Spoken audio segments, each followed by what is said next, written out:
This is your anchorman, Oak Summers, with one eye on the stocks, the other eye on the block. Welcome to the Comedy Report.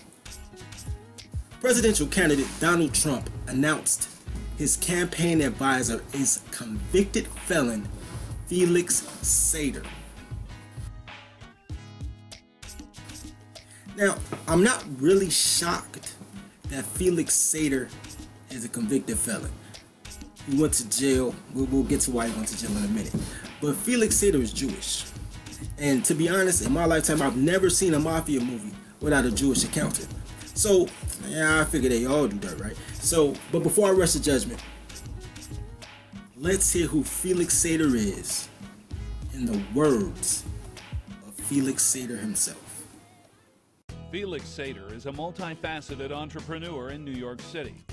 His passion is large real estate development projects, and Felix has been an advisor for many large companies worldwide, in addition to starting several of his own. Felix is also an avid philanthropist and angel investor, and is always looking for new and exciting projects.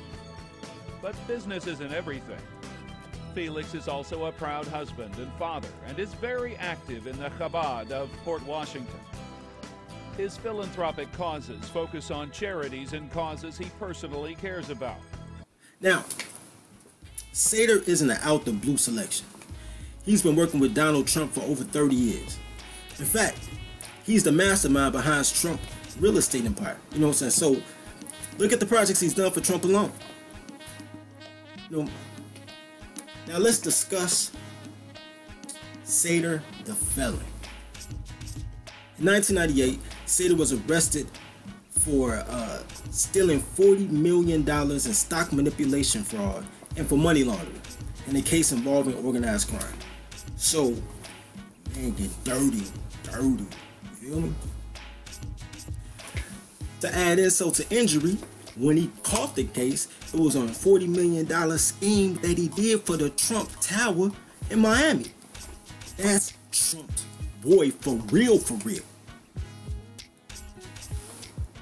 So now I got this picture of this terrible guy, right?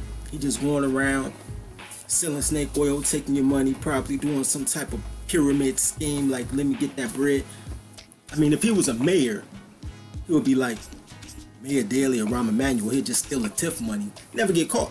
But since he does real estate, he got it how he lived. I'm like, okay, he's selling penny stocks, junk bonds. That's what I'm thinking. So I'm thinking like, yo, this guy's a terrible dude. Then I listened to the testimony of his rabbi when he was named Man of the Year in 2014. And stuff kind of started making sense. Check this out. Thank you, friends. I now have the honor and distinct pleasure of introducing the Man of the Year, Mr. Felix Sater. One fine day, 2.5 years ago, Felix invited me to join him at a private closed-door session in the Federal Building in New York. Only his immediate family members were allowed in, and he'd gotten special clearance for his rabbi to be there as well. I get there, and to my amazement, I see dozens of U.S. intelligence officers from all of the various three-letter intelligence agencies of this country, including some I had never even known existed. They're taking turns standing up one after the other, offering praise for Felix, praising him as an American hero for his work and his assistance in the highest levels of this country's national security interests. They were speaking about Felix Sater, my Felix. They're talking about his clandestine activities to help the government and protect our country. They elaborated in great detail, stuff that was more fantastic and more unbelievable than anything he had been telling me. I vividly recall one of the officers proudly stating, and I quote, "Felix Sater probably saved tens of thousands of U.S. lives, maybe even millions. He certainly saved the lives of thousands, if not of hundreds, if not thousands of U.S. servicemen and women through the brave work that he's done, battling at the risk of his own life with this country's greatest enemies. Yo, craziness, right? So what the rabbi didn't know at the time, and what we didn't know, period, is after he was convicted by the feds, he reportedly became a confidential source for the FBI. So he was allegedly released from prison after assisting in black market ballistic missile investigations against an unknown nation. First of all, I'm going to give the clap to Donald Trump for already being in tune with foreign affairs. I mean, think about it. 2 of his last 3 wives were Russian. Now he got a Russian Jew as his campaign advisor. So, man, if you want to holler at Putin, Donald Trump's the man. You know how they were sending Dennis Rodman to North Korea to holler at Kim? Send Donald Trump to holler at Putin, whether you win or not. You know what I'm saying? Because apparently he got the inside track on what Russia's all about. My opinion. That's what I'm just saying.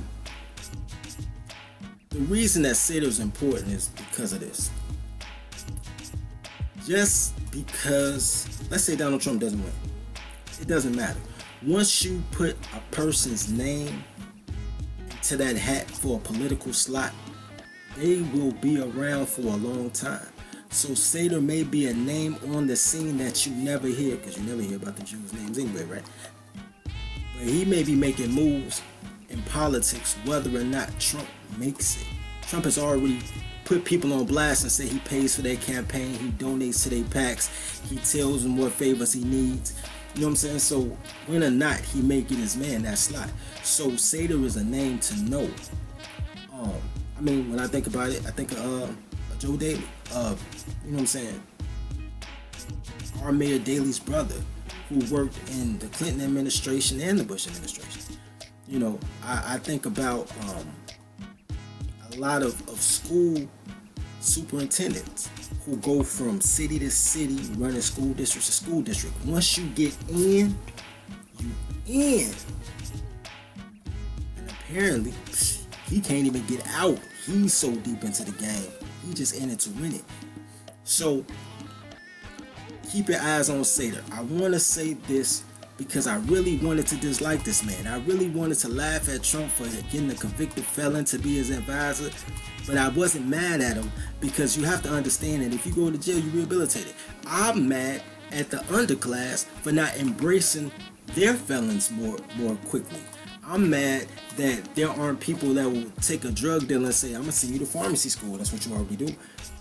My main man's was a car thief / chop shop organizer. Then he went and got a certification in auto mechanics and then bought a dealer's license. And now he sells cars to the dealership. So if you catch me busting that 2016, that's that $60,000 range. I spent like 18 cash because my man's is the hookup. But he been stealing cars since he was 16, probably younger than that. And now he's 35 and he's selling cars legally because he always was an auto boy. My man Sater was always into the money. You know what I'm saying? He was accounting for the mob. He was doing money laundering for Trump, taking that case for him. You know what I'm saying? So if he ends up taking a slot in the Treasury, I wouldn't even be shocked. Apparently he already know how to play with big money and make it disappear. So that's it, man. Keep an eye on Felix Sater. That's my report. Remember to love others as you love yourself and feed the block.